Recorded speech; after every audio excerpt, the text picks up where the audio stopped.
आज बाबा के पास जब मैं वतन में गई, वहाँ बहुत सारे बच्चे पहुंचे हुए थे। बाबा ने कहा कि ये लवली और लक्की बच्चे हैं, लवली भी हैं और लक्की भी हैं। तो बाबा ने कहा अपने को समझते हो कि हम लवली और लक्की बच्चे हैं? तो बाबा ने कहा क्यों? क्योंकि बाबा ने कहा तुम बाबा के प्यारे बच्चे हो, इसीलिए लवली हो, और लकी इसलिए हो क्योंकि तुम बच्चों को बाबा इस समय पर वर्षा देने के लिए आया है। तो जो वर्षा लेने वाले बच्चे हैं वो लकी है। तो कहा ये दो बातें सदा याद रहे कि मैं लवली भी हूँ और लकी भी हूँ। फिर बाबा को हमने भोग स्वीकार कराया।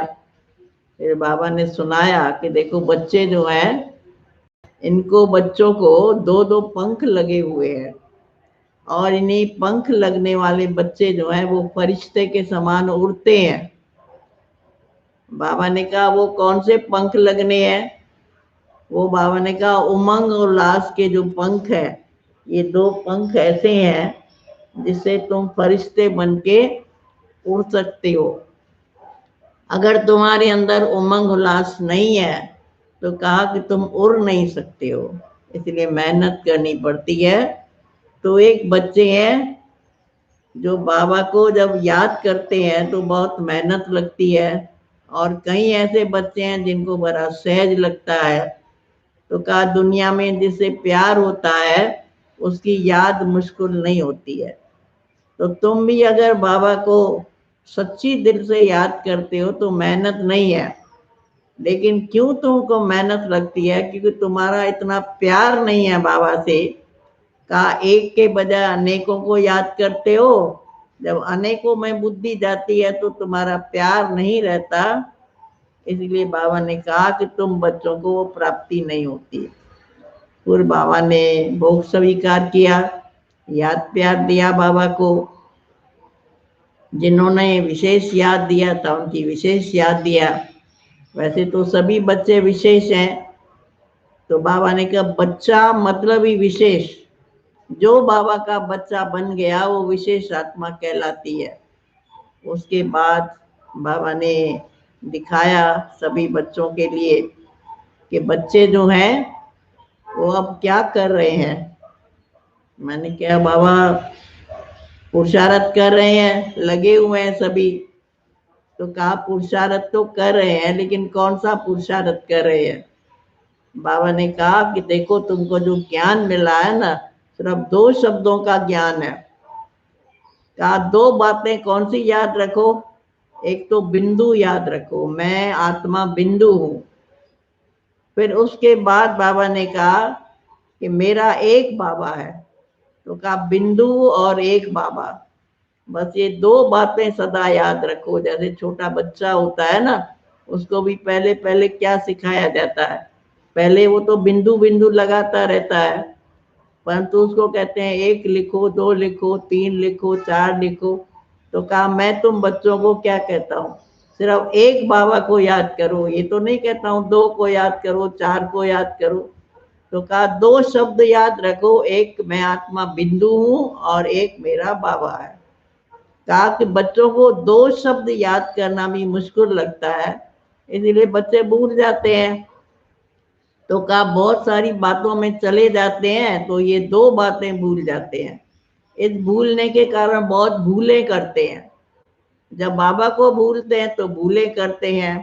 कहते क्या है, हम तो भोलानाथ बाबा के बच्चे हैं।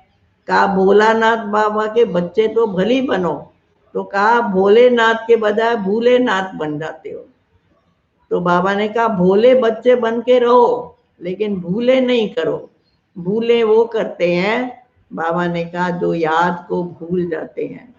तो कहा कि भूले इतनी करते हो, इतनी करते हो कि भोलानाथ बाबा ही भूल जाता है। इसीलिए बाबा ने कहा कि अभी तुम बच्चों को क्या याद करना है। तो बाबा ने कहा गो सुन कम सुन। ये बाबा ने आज एक स्लोगन दिया, यानी जाना भी है, जल्दी जाना है और जल्दी आना है। इसका मतलब पहले कहाँ जाना है? पहले अपने परम धाम जाना है।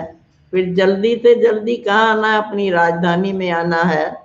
तो इसलिए बाबा ने कहा गो सून, जल्दी जाना है और फिर जल्दी आना है। जल्दी जाने का मतलब ये नहीं कि शरीर से चले जाना है। कहा कि तुमको पहले जाना कहाँ है, कहा अपना घर परम धाम भी भूल जाते हो, फिर तुम्हारी बुद्धि और बातों में लगी जाती है। तो पुरुषार्थ क्या करो, एक तो परम धाम जाना है, दूसरा हमको राज्य में जाना है। तो राजाई भी याद करो। और बाबा ने कहा इसके लिए दो बातें याद है। कहा अगर परम धाम जाना है तो तुमको कैसे जाना, निराकारी अवस्था बना के जाना है। और बाबा ने कहा राजाई में जाना है तो वहां जाने के लिए तुमको पवित्र बन के दिव्य गुणों की धारणा करके जाना है। तो ये दो बातें याद करो कि जहां जाना है उसके लिए निराकारी हमको बन के जाना है, पवित्र बन के जाना है। और अगर राजाई में जाना है तो राजाई संस्कार होने चाहिए ना, रॉयल। तो उसके लिए बाबा ने कहा ये तैयारी करो। तो गो सून कम सून का जो स्लोगन है सदा बच्चों को याद करो। और दूसरा दो शब्द कौन से, आना और जाना। पहले क्या करना पड़ेगा, पहले जाना पड़ेगा या आना पड़ेगा? पहले जाओगे नहीं तो आओगे कैसे? तो बाबा ने कहा जब पहले जाओगे तभी तो फिर राजाई में आएंगे ना। तो आना और जाना, ये तो बाबा ने कहा ये तो अनादि बना हुआ है, लेकिन जाना कहाँ है यही भूल जाते हो, आना कहाँ है ये भी भूल जाते हो। तो इसलिए बाबा ने कहा पुरुषार्थ में कमी पड़ जाती है। तो बाबा ने कहा कि अभी जो, और बाबा ने दूसरी बात लास्ट में ये कही कि बच्चे जो हैं जैसे ये हद की घड़ी तुम सारा दिन देखते हो, और ये समय की जो घड़ी है ये चलती है, अब चलते चलते रुक जाती है, लेकिन बेहद की घड़ी को कभी नहीं देखते हो। क्या बेहद की घड़ी रुकने वाली नहीं है? बाबा ने कहा जो समय बीत गया सो बीत गया। इसलिए बाबा ने कहा ये घड़ी तो जब बीच बीच में रुक जाती है, समय नहीं दिखाती है, फिर देखते हो ये तो रुकी हुई है। तो बाबा ने कहा रुकी हुई से तुम थोड़ा ही रुक जाते हो, तुम तो चलते रहते हो ना, तुमको पता है घड़ी रुकी हुई है। लेकिन बेहद की घड़ी जो है वो कभी नहीं रुकती है, वो तो चलती रहती है। तो बाबा ने कहा बैठे हो संगम पर, और संगम के समय को बाबा ने कहा ये भी तो समय का, समय जो है ये बीत रहा है, अभी संगम का समय बहुत समय नहीं है। इसीलिए बाबा ने कहा समय की इंतजार नहीं करो, अपने पुरुषार्थ की इंतजार करो कि हमको जल्दी से जल्दी समय अनुसार अपने घर जाना है या अपने राज्य में जाना है।